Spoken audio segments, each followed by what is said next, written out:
பாஜகவினுடைய மாநில தேர்தல் பொறுப்பாளர் மத்திய அமைச்சர் திரு பியூஷ் கோயல்ஜி அவர்களும் எங்கள் மாநில தலைவர் திரு நயினார் நாகேந்திரன் உள்ளிட்ட தலைவர்கள் இப்போது எதிர்கட்சி தலைவர் தேசிய ஜனநாயக கூட்டணியினுடைய முதலமைச்சர் வேட்பாளர் திரு எடப்பாடி பழனிசாமி அவர்களை சந்திப்பதற்காக அவருடைய வீட்டிற்கு காலை உணவிற்காக எல்லாம் வந்திருக்கிறோம்.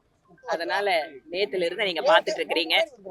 தேசிய ஜனநாயக கூட்டணி என்பது நிச்சயமாக 26 தேர்தலில் வெற்றி பெறக்கூடிய கூட்டணியாக மாறிக்கொண்டே இருக்கிறது. ஒவ்வொரு நாளும் எங்களுக்கு பலம் சேர்ந்து கொண்டே இருக்கிறது. அதனால நாளை பிரதமர் நரேந்திர மோடி அவர்கள் சென்னை வருகின்ற பொழுது அங்கு கூடுகின்ற கூட்டம் என்பது தமிழகத்தினுடைய ஆட்சி மாற்றத்திற்கு கட்டியம் கூறுகின்ற கூட்டமாக இருக்கும். இந்த பிரேக்ஃபாஸ்ட் முடிஞ்சதுக்கு அப்புறம் மத்திய அமைச்சர் உங்களை எல்லாரும் சந்திச்சு நிச்சயமா விஷயத்த சொல்லுவாங்க. ஓகேங்களா?